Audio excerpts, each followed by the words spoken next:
don't just use Chat GPT. Oh my God. Like, can you imagine if we had that in college? Oh my gosh, I barely had the internet in college. Like, I mean, yeah, it's like not, I remember doing research in books. No. We still had books in college for sure. Track? Your race car on the track. Yeah. Oh, maybe we go race go-karts. No. To start. Just let me drive the Porsche. Come on.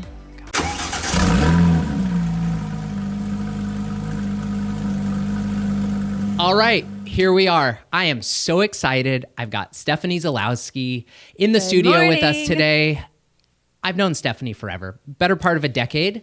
Yeah. We were in real estate classes together. We've worked together. We're both still in real estate. And, you know, I wanted to have Stephanie in today because you may recognize her from Behind the Lockbox, which is her podcast, video podcast. You can listen to it on Apple Music, and I'll let her plug all that after. But it's so great. Thanks for coming in today. Thank you for having me. I'm so impressed with the studio, by the way. Thank you. It's very impressive. Before we started recording, well, he was probably recording for maybe bloopers, but I was like, wait, lights, cameras, like what's happening here? Yeah. It's more, you know, we're still very grassroots at Behind the Lockbox. You've been there, which we need to have you back on, by the way. Yeah, absolutely. Yeah, now I'll feel a little more comfortable because it's kind of scary. You know what's so funny is so many people very much like, I get some people that come in and they're like, oh my God, they see the camera and they're like, where do I look? And I'm like, just look at me. And then other people sit down and they're like, you may have felt like uncomfortable. I felt terrible. I felt like you a huge did? idiot. Oh yeah. Oh my God. It was one of my favorite episodes, probably because you wouldn't let me drive your cars. And so, you know, anyway, we're still working on that. One day. Maybe. Anyway, did you see my story the other day with one? Weston Clark? Yes, I did. It's amazing. I ran him off the road. I didn't really, but anyway, I digress. That story's gone. But yeah. It's, you know, all a day in the life. I mean, look, I was in a hurry, you know what I mean? So, I'm so glad to be here. Yeah, thank you. I know we've been like we've had to reschedule. You've had stuff come up. I've had stuff come up. Well, I think I got sick. I was traveling. You were babysitting or niece watching. Oh my God. Yeah, my she's adorable, by the way. She's so cute. Did I tell you? About? They're pregnant again. Oh no. Amazing. Guess what they're having? A girl. Yes. Another one. It's another girl. I'm going to be an auntie of two babies. I know. They're not going to be babies forever. It's wild how quickly these kids grow up. I think, didn't I tell you the other day that I'm like literally going out like every 60 days? No, like, that's amazing. Right now, especially. So like we're going out for Easter. We're going out in June for her birthday. We're going out in July when the baby comes. And then it'll be like September, November, December, like the year, like, you know, so and it's gone. It's gone. But like, I mean, we FaceTime every other day, which I'm so grateful for. Literally talking more sentences. Like, How old I is got to she? show you just over a year and a half. She'll be 2 in June. It's crazy. It's insane. And like, I told my brother, I'm like, when did she start saying that? And he's like, yesterday. Like, you know, and the nanny speaks Spanish to her too. So she's speaking a little bit of Spanglish right now, which is amazing. Yeah. Like when she sees a butterfly, it's like, oh wait, mariposa is the butterfly. Yeah. And she'll be like, mariposa. And then she says things and then it's back to English. And it's so good. It's so good. But it's crazy how they have these like leaps or something they're called, but out of nowhere. Yeah, overnight. Like literally overnight. And it's so wild just to see, like, I don't have children. I've talked about it. I'm not having kids, but I love them. Right. So like she is my baby. So I'm just like, I'm so grateful that they let me be and what so does she involved. Call you? Auntie. Mm-hmm. Perfect. Saying happy birthday to me on FaceTime and they lit a candle for her to blow out. Oh my God. It was so cute. Anyway, we could talk about this forever, but we have bigger things to talk about. So, okay. So real estate interview. Yes. You're in real estate. I'm in real estate. Yep. Let's talk about how we met, like where it all began. Oh my God. So it was a Friday night. Just kidding. It was a Wednesday night. Was it Wednesday? Wednesday nights. Does he have an eidetic memory? Yeah. Maybe. Wednesdays. Was it Wednesday? Yeah, Wednesday night. I at think like I traumatically blocked it because it was like after the workday. Yeah. And I think we sat in the very back of the class and I was like, we're going to be friends because like we were like, we're not sitting in the front row. We're not a teacher's pet. We probably got in trouble for talking. But the teacher loved us. Dare I say we were his favorites? Absolutely. Wait, you still talk to him, don't you? No, I haven't. It's been a while. I used to. We should reach out to him. We should like take a picture and like randomly send him an email and see what he says. Oh God, do you think he's? Oh my God, do you think he's dead? I mean, maybe he doesn't email. He did, didn't he? Once upon a time. I mean, it has been 10 years. That's insane. Anyway, but so we met in real estate school, took the like what are those cram classes that we took together? Oh yeah, the weekend before we took the test. Oh my God, it was so nerve wracking. I wanted to throw up every step of the way. You're like, you're going to be fine. I'm like, I'm not fine. I'm not fine. Thought for sure I was going to fail. Did not. Passed. It was, yeah, you know. And here we are. Yeah. Just renewed the license again for a second time. Yeah. You did too, right? Recently? Well, I didn't have to renew because I got my broker's license, and then okay, no one loves an overachiever. Again. Everyone's like, "Are you going to get your broker license?" I'm like, "That's like going back and getting my mat. Like, why would I do that?" Yeah, no. But you like you've always been on a different track with that though. Like you have your own office. We'll talk about like going on out later on your own because you've always been such a cheerleader of mine. But like, it's really cool to see what you're doing. Yeah, never say never. It. I might do it. You might never say never. You know what? Like. I've gone down the path of saying, okay, great. I want to go off on my own. Yeah. Going through the process for me, it was always a goal. Like, okay, I want to set a goal for myself. I want to get my broker's license. Even if I wasn't going to do anything with it, it was still like that next thing. For sure. I didn't go back to school and get my master's because that absolutely wouldn't happen. But, you know, this is just like, it was another box to check, which I like. I will say, I do like the name of like, what do you do for a living? Oh, I'm a real estate broker. I like the way that rolls better. Yeah. I might just start saying it. It sets you apart. Well, here's the thing. If you ever sell commercial real estate, all agents just refer to them as brokers. Well, and like in different states, like New York, for example, you only get a broker license. Like you don't, there's no agent, it's broker. And then you pass it off to an attorney. You know, must be so nice, right? I was just talking to my friend who refers me a great amount of business from Montauk. And Chris Coleman, if you're listening, love you so much. He was like, wait a minute, when I made some moves recently, which we'll get into in a little bit, he was like, 100%, like the best we get out here is like 80. And I'm like, cause you just send it to an attorney. But anyway, I digress. Yeah, you pass it off. I'm like, dude, we do everything. But I may be too much of a control freak for that. You know, I thought about that. I really was like, what would that be like? Like in the terms of, what if an attorney is terrible on the other side and totally picks up your deal? Can I cuss on here? Yeah.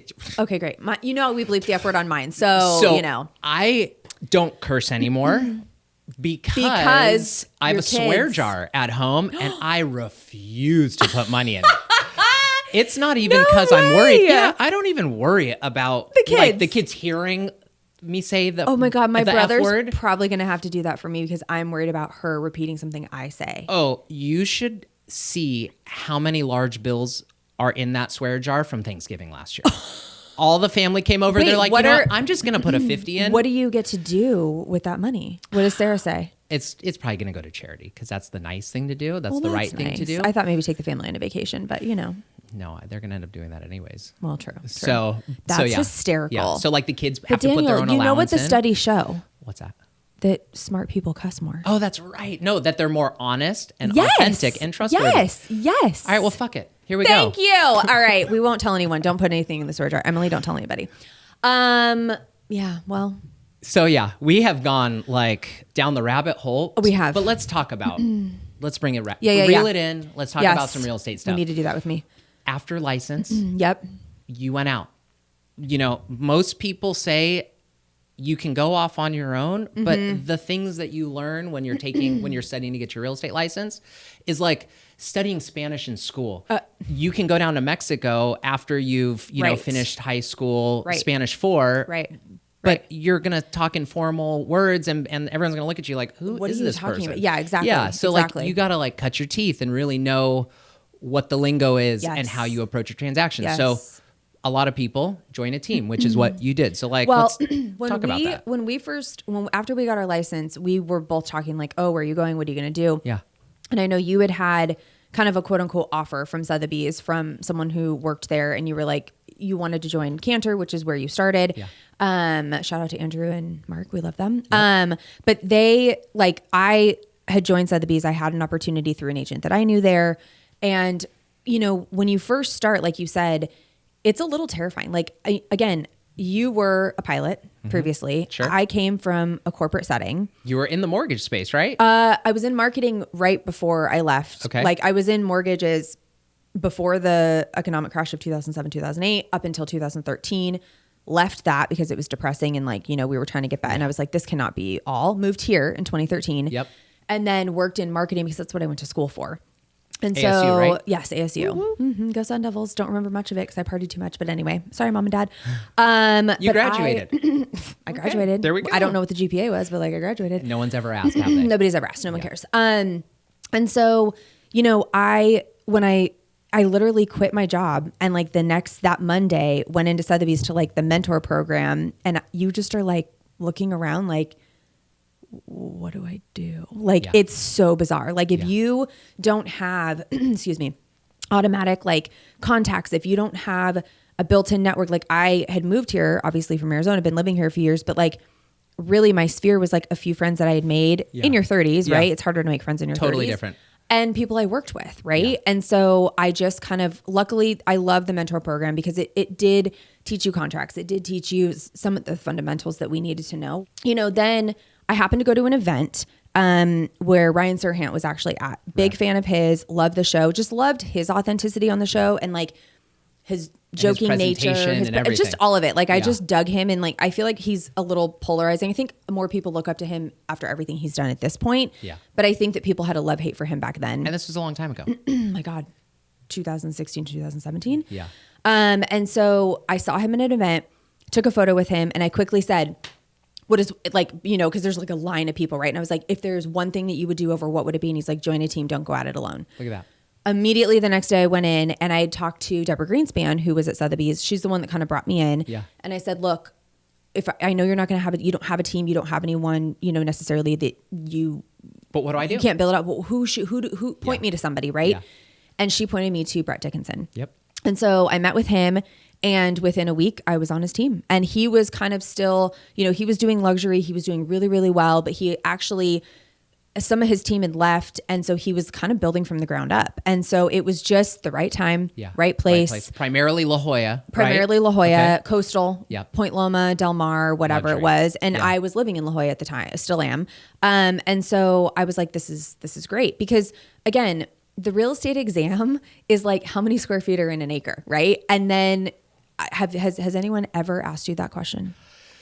Well, I'd like to say no, although I definitely throw out the 43,560 number, you know, when I can. No one has ever asked me that. Yeah. Like, you know what I mean? Or how many sectors or squares or, you know. And all the legal jargon and stuff. Like we don't talk like that, you know? And so formal Spanish. Yeah, I got to tell you, it's a little bit like being in college because I graduated college, looked around and I was like, oh fuck, I am not prepared for that. Like, you know, like you're a little jaded when you get out into the real world and you're like, oh shit, I got to grow up. Right. Like it was very different. Reality check. 100%. Yeah. And so being on his team, I was actually with him my entire career until last August. So almost 9 years. And you guys went through Sotheby's, moved over to Compass, yep. And did that transition, which was fantastic. But like the things that you learn from someone who is an expert negotiator, really, you know, what I loved about him is that even in a deal that got rough, I would say, what the fuck is that agent doing? Like, how dare they? And he's like, it's brilliant. And here's why. Like, he was able to pull back and look at both sides and really teach me some very invaluable lessons. And you learn every situation because no transaction is the same. There's still stuff that will come up. And I'm what do I do? Like, I have this has never come up before. And I will tell my clients, in 10 years, this is not, I will find out for you that, you know, you just, whatever. Right. Yeah. So there was a lot of things that I really learned from him and I'm so grateful for that. And I think, you know, also being on a team, having the support, if you're out of town, he also, which a lot of team leads don't do this. So I will give him his flowers on this one. He very much pushed me to do things that were out of my comfort zone. Yeah. He made sure I knew the contract. He made sure I knew how to, he would let me sit in on negotiations. Not using a TC, actually learn the transaction. And he would say, Cam, our admin at the time and our business manager, she can do this stuff for us, but we're not going, I want you to do all of these things first by yourself, then hand it off to Cam when you think you know it. Exactly right. We would have meetings and we would talk about certain deals or he would quiz us on the contracts or whatever. And I'm so grateful for that because it makes me, I mean, I got an offer from someone last week and I've never seen a worse contract written in my life. Like I was just terrible resume. And I was like, well, I know who has the upper hand now. Me. Yeah. So, you know, it's something that if you are new and looking to get into real estate, definitely join a team. Like 100%. You don't want to go at this alone.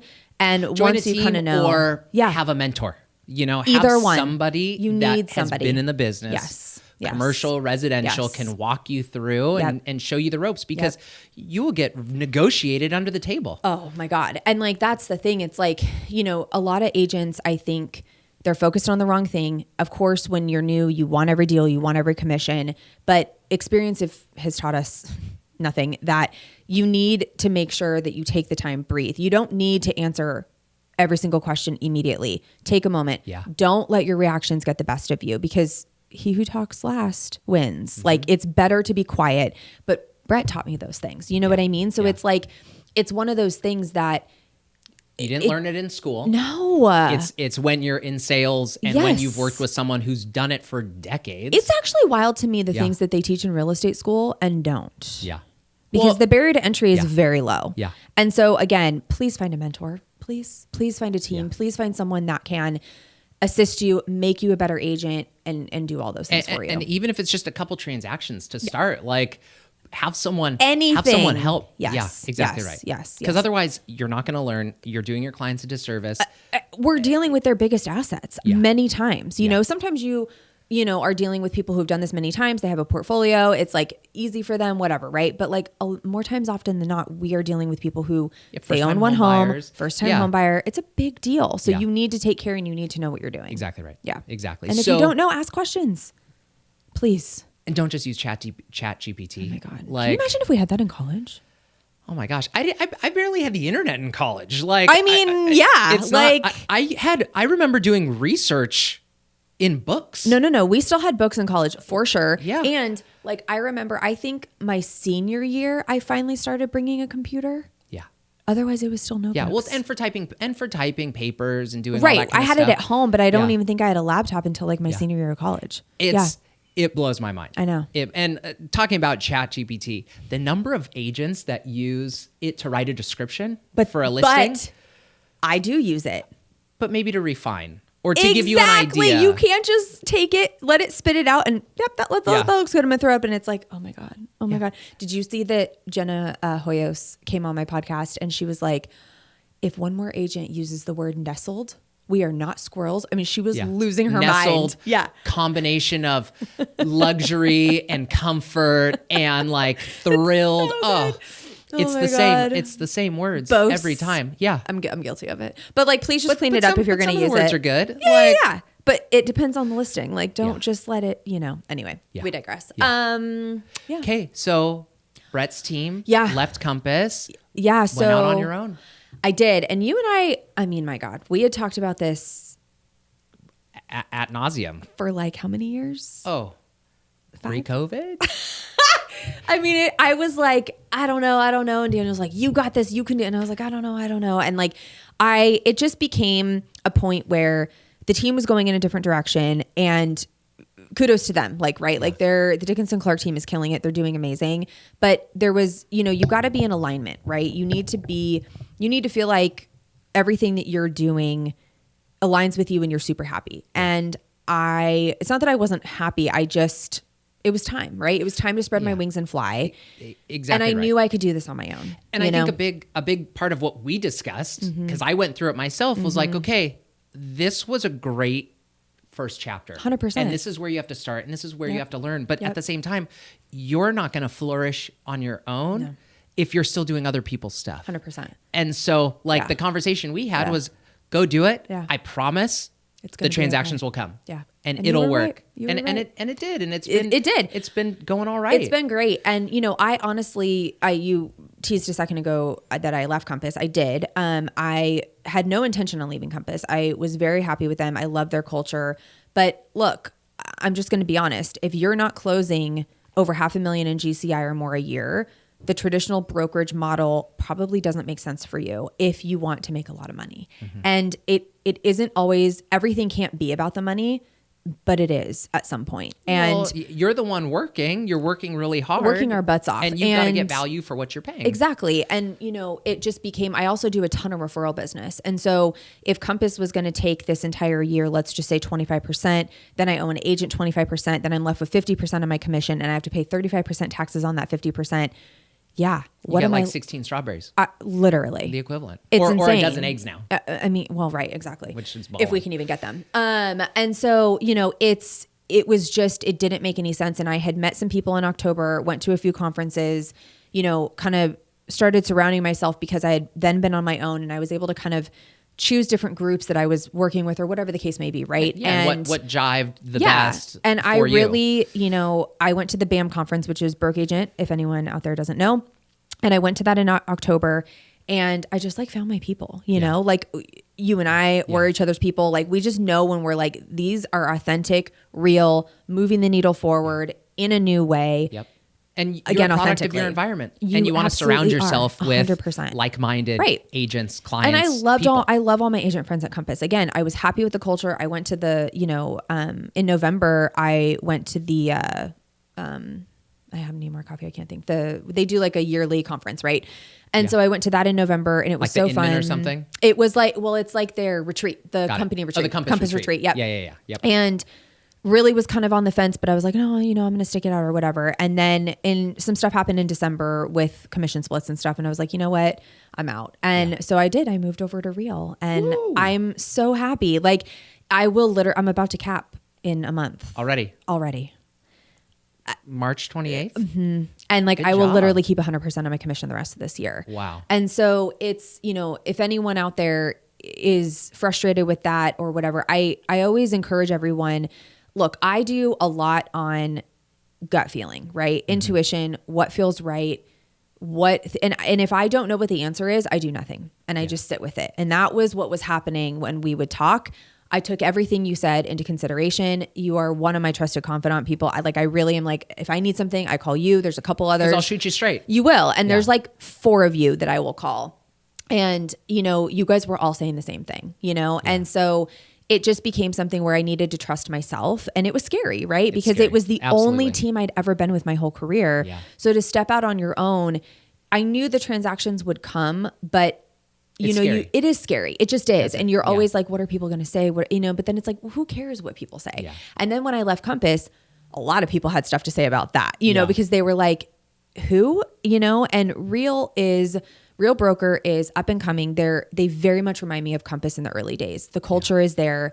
Sharon, the president, he actually just stepped away as president. He's going to be on the board now, but he still is emailing us every day. Just the things that he has to say, and he's so positive, and he just wants to move the needle forward in the best way and make us the best agents possible.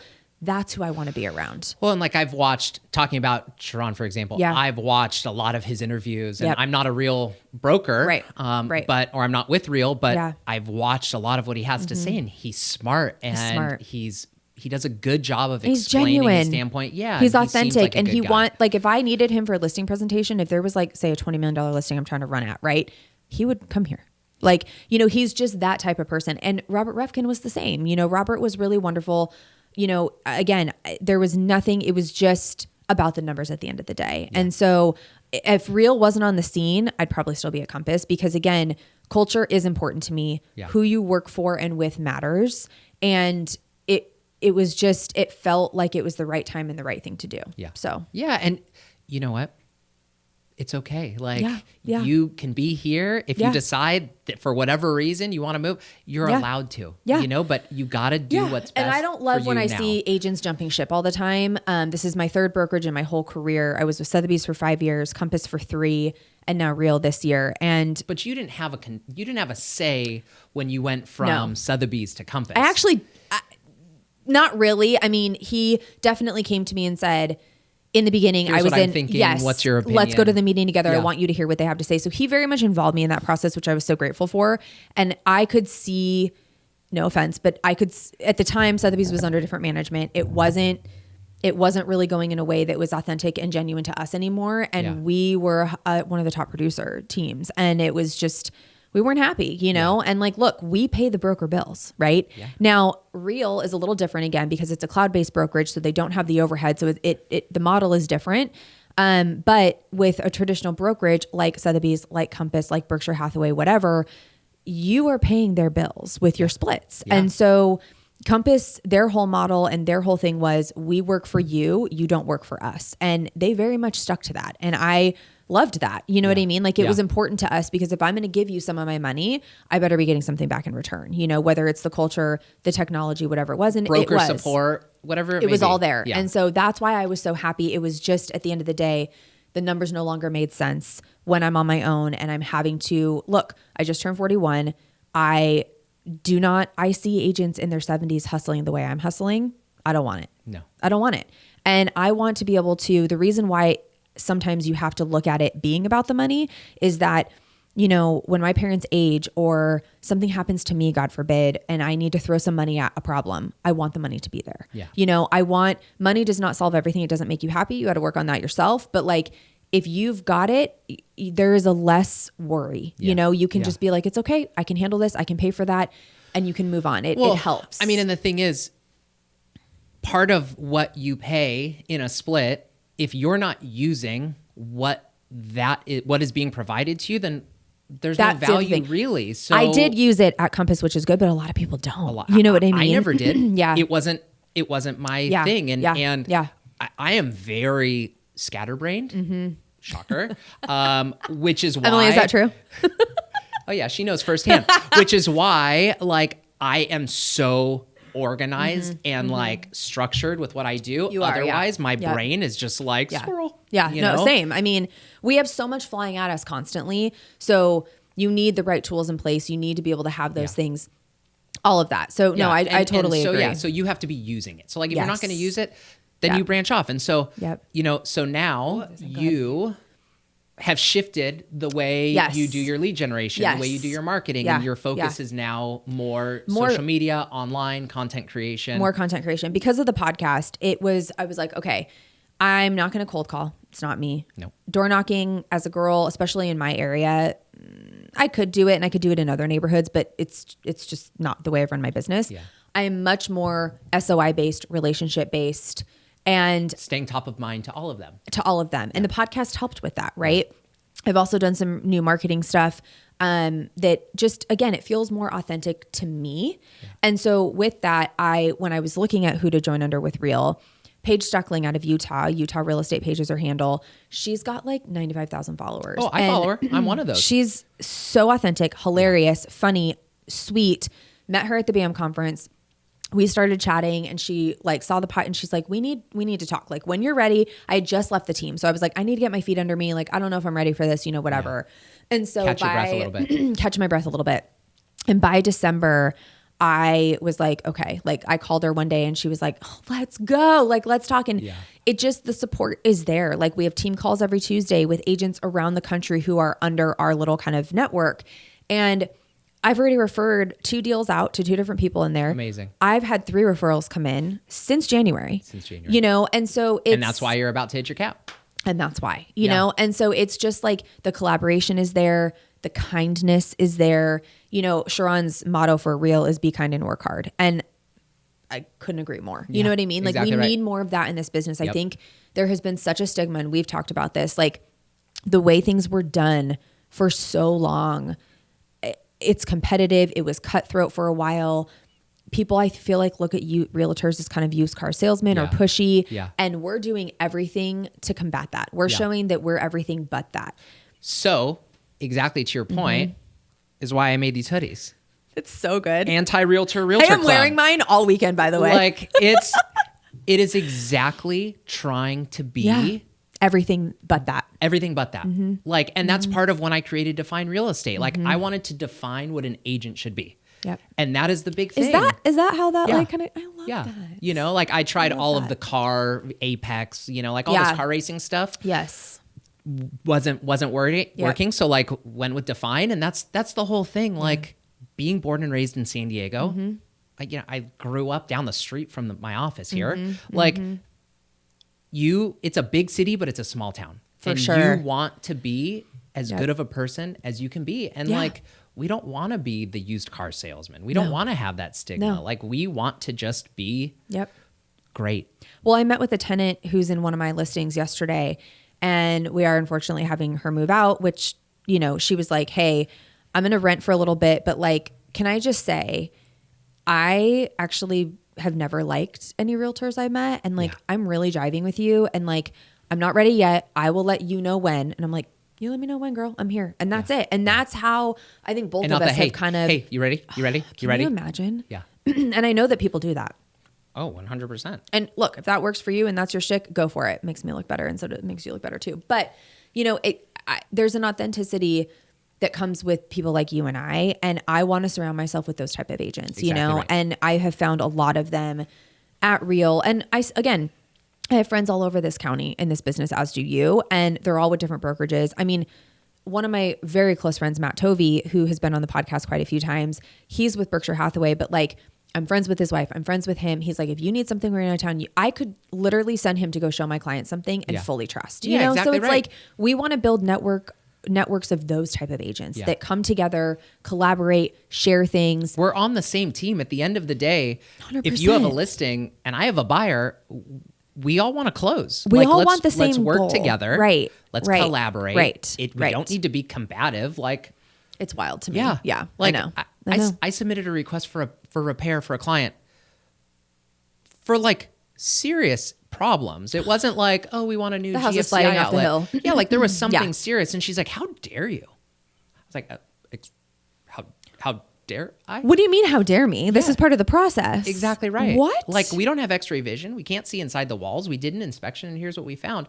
And here's the problem. So let's work together and get through it. It's How wild that dare we I? have to tell people, let's work together, please, so that we can. No, I know. And it's there was a period where I was like, oh, maybe this is the way people are reacting to me because I'm young. I look young. They think I'm a kid. You and I both have that. Yeah. But then it got to a point where I was like, no, this is a you problem. No, Like, it's a this you isn't problem. a me problem. It's a for sure you problem. And look, the other thing too, you and I, again, know the contracts. We've worked hard and we've mentored with people who really knew how to negotiate. I mean, again, you started your career with Mark Lipschitz and Andrew Cantor, and they knew what they were doing. Exactly right. And, we study the market. We study things like we are masters of our craft, right? And I think a lot of agents, sometimes they're just not, you know what I mean? And so when you come in like that and you're just confident because you know what you're doing, you want to do the best for your client, it does sometimes throw other people. And that's what makes us a pro.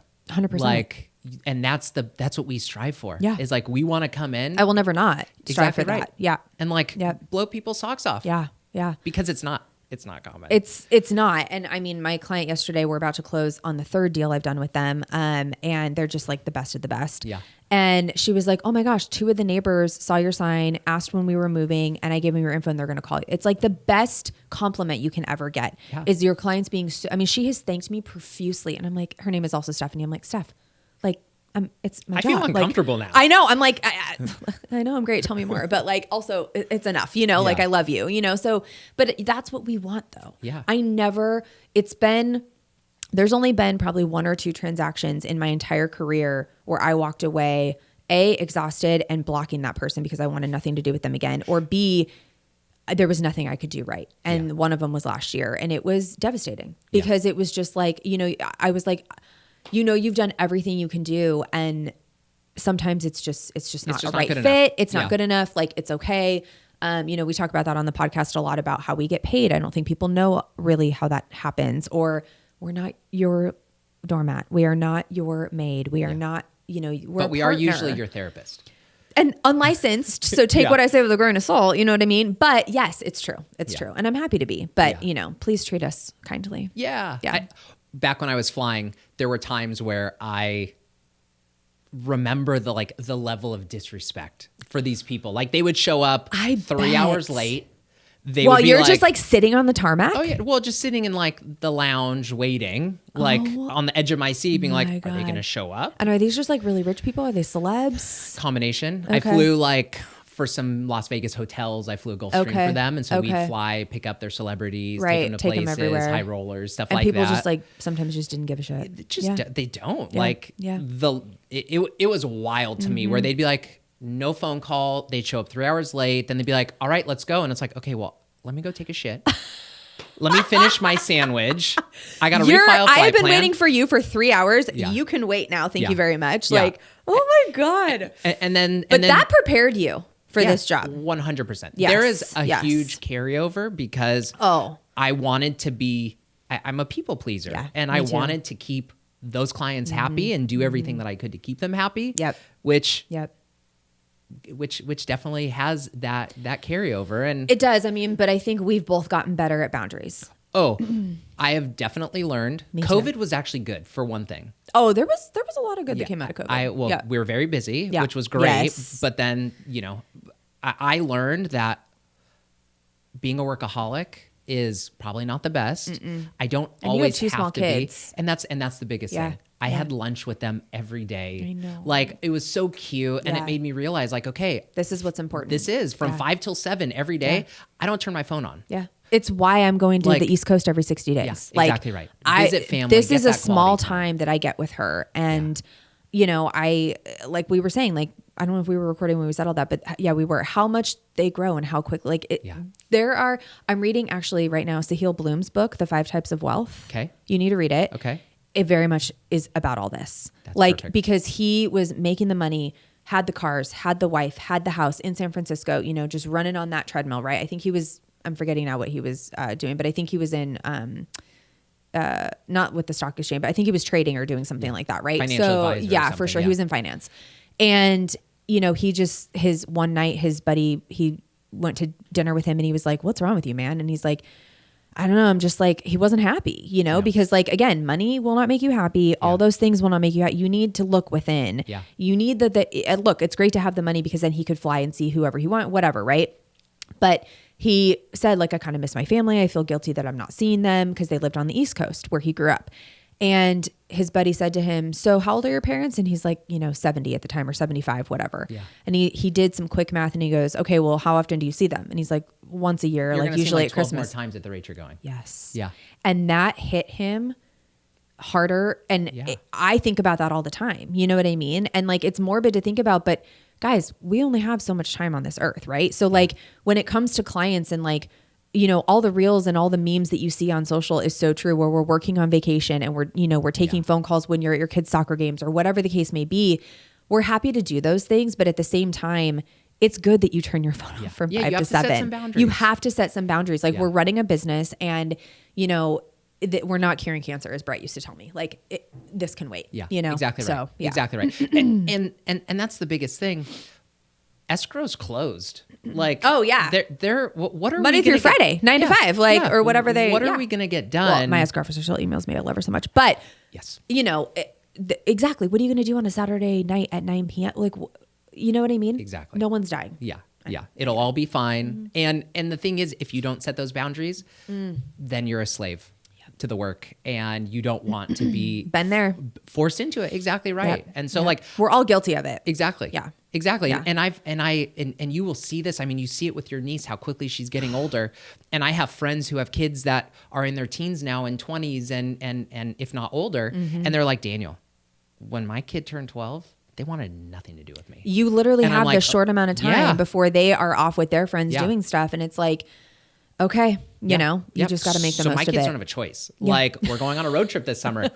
All right, you're going. Wait, you did do one last year, didn't We you? went away for a month last year. Okay, that's right. That's right. And you didn't kill each other? No. Well, I great. mean, I had a great time. I think Sarah survived, and Poor Sarah. Yeah, it was. She's a trooper. She is a trooper. And it was perfect. We're gonna do it Yeah. again. We're gonna start in Montana again, and Love we're gonna see the northern U.S. But that's And- the beauty of this job too. Look, it's funny when we joke when people are like, "Oh, I get the flexibility," and we're like, "That's hilarious," because like when we're here, a client might want to see a house when they get off work at 6 p.m. You know what I mean? So like you got to kind of not cook your family dinner or myself dinner or whatever.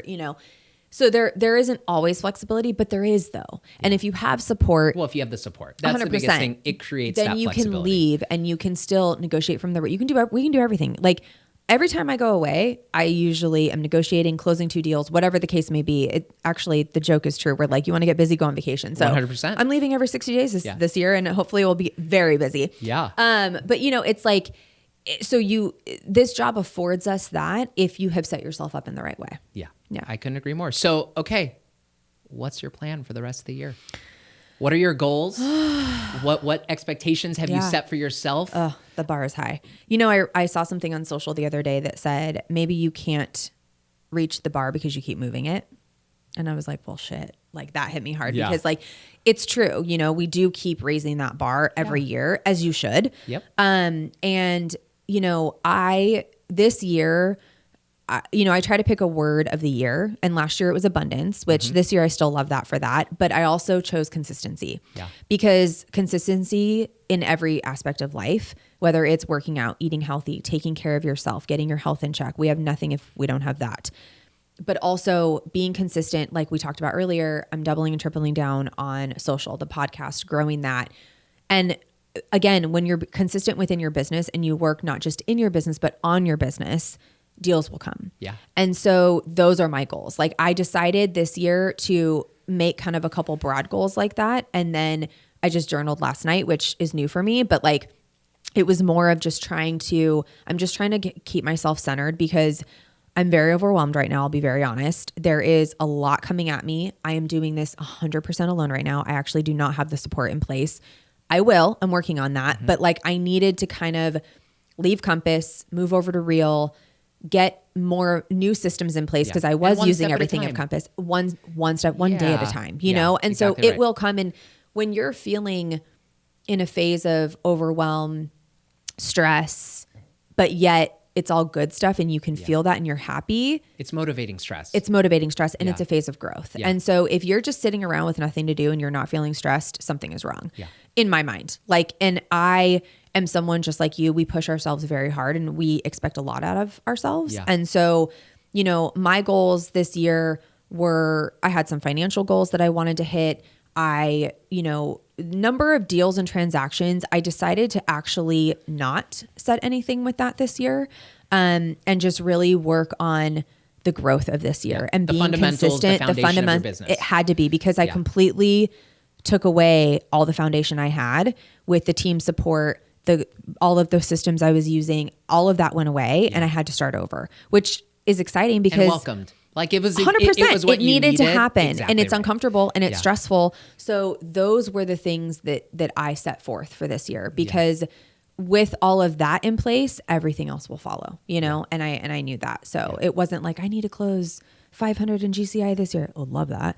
But like it will come. You know what I mean? So and deals lead to more deals. 100%. And so by you having those fundamentals in place, by you having that foundation, by you having that consistency, which it's funny you said that because literally I have like a mastermind group that I meet with every other Wednesday. And at the beginning of the year, we talked about what the words are for the year.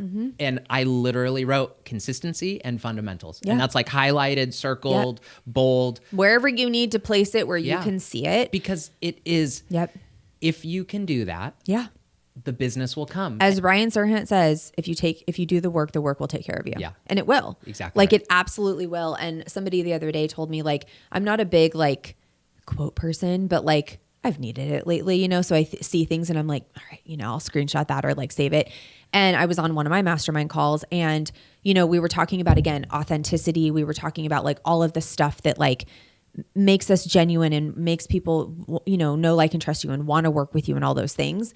And somebody was like, I really hate the phrase fake it till you make it. Because if you're faking it, you're not being authentic. You're not being, probably not. Yeah. And so someone wrote like, faith it till you make it. And I needed that this year, because it's like, we've had a couple of rough years in real estate. Yep.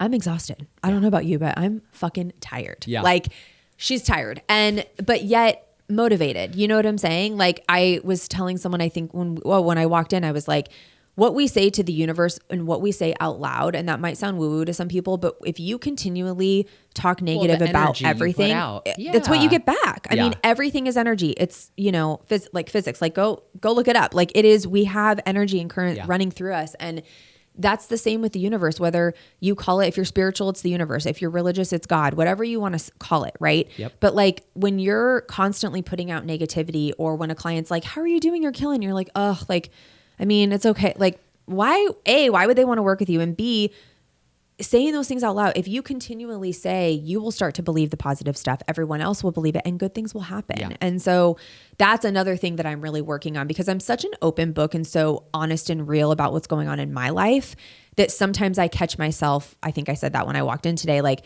let's not talk about that. Like, let's be like, cause I have so much good shit in the pipeline. Like, exactly you know what I mean? Exactly. So it's like, it will come, it's happening slow. Yeah.